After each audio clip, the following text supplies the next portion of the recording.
Hi girls and guys, it's Lady Illyria here with my next part of This War Is Mine for the Agents of Dust channel.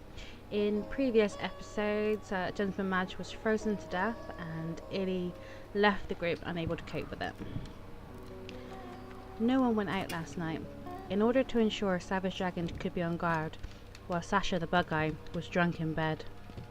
It was a good thing we made this decision. We were attacked in the night, and because Savage stayed back, they got nothing. Savage Dragon is exhausted, and as such he heads to bed.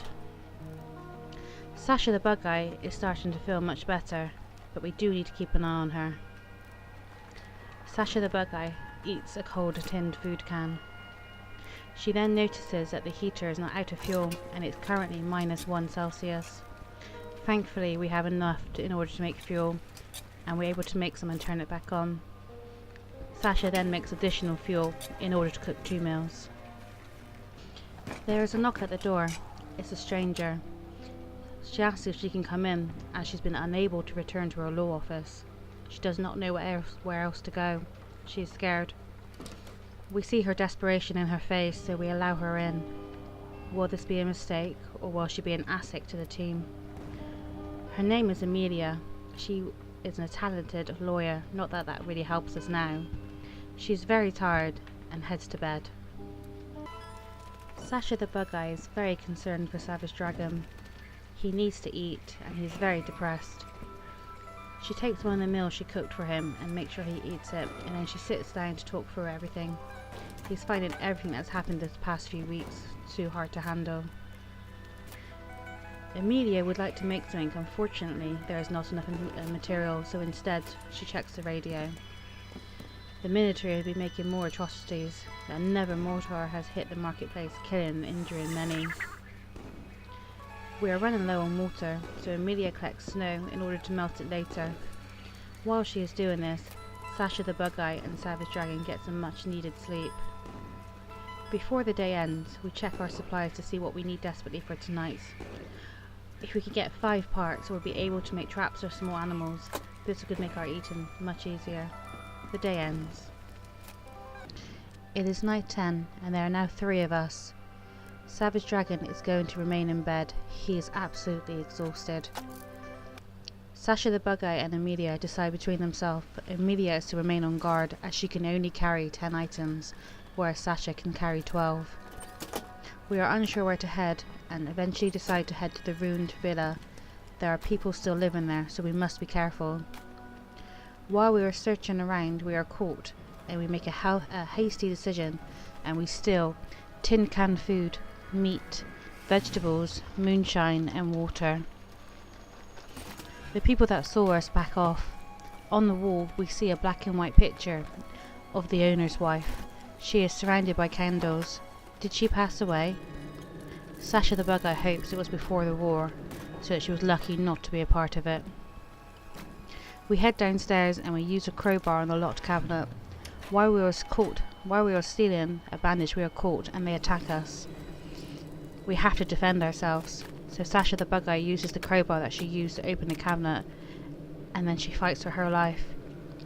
They both take damage, and the people that live in there beg for their life. We are not murderers, so we quickly leave them alone, but we have been quite injured during the fight.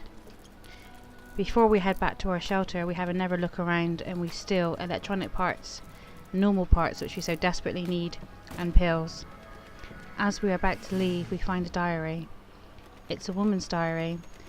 She writes a lot about a man named Emil, apparently the owner of the house, who she becomes friends with after healing his wounds. They talk about his wife's death. What have we done?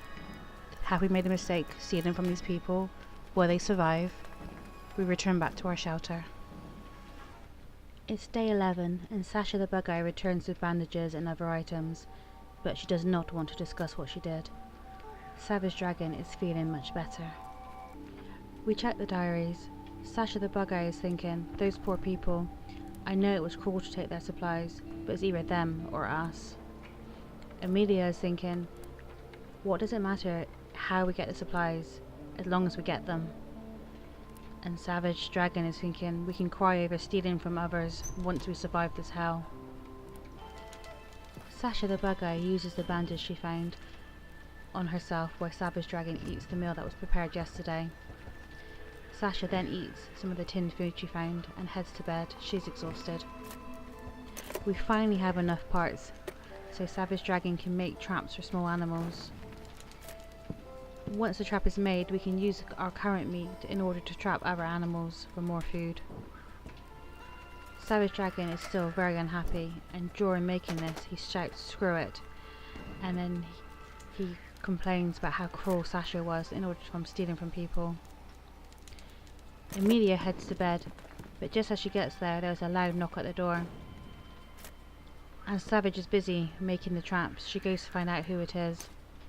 It is a man. He claims to be living down the street, and he's noticed that we were here under the shelter. He claims last night he saw a container drop, and it should be full of supplies. Most of them have already been collected by rebels, but there is one left. He will be very dangerous, but he believes it would be worth it. We need supplies, so Amelia agrees straight away and heads off with the man. A very depressed Savage Dragon decides to make moonshine. Perhaps it would cheer him up. Once it is made, he drinks it and he gets very drunk, and he starts singing "Somewhere Over the Rainbow." He then attempts to make fuel, but he's too drunk. He just wants to hug everybody, so instead he sits down. Sasha the Bugeye gets up and finishes making the fuel, and then it's added to the heater so we can get a few more days worth of heat. The day is almost over. Before it ends, Sasha the Bugeye checks the radio to find out what's going on in the world. Apparently coffee is becoming less and less available, and they think the prices on the black market are going to rise. Just as the day ends, Savage Dragon checks what we need in order to make a herbal workshop. Currently we need components and parts. Night comes. It's night 11. As Amelia is helping find supplies elsewhere, there's only 2 of them. Sasha the Bugeye is going to remain on guard, while Savage Dragon goes out looking for supplies. We decide to go to the looted gas station. On arrival, you can see that others have already been here and drained it dry, but it hasn't been blown up, so maybe we can find something. We search around and we find components, electronic parts, weapon parts, a book, fertilizer, and pills. It's not a bad haul. Okay guys, thank you very much for watching. I really hope you're enjoying this series so far. I've enjoyed playing it and doing my little edits. Please leave a like if you did, and any feedback would be amazing. And obviously check out all the other agents' channels. We're now live streaming 3 times a week, Tuesdays, Saturdays and Sundays. So thank you very much. Bye.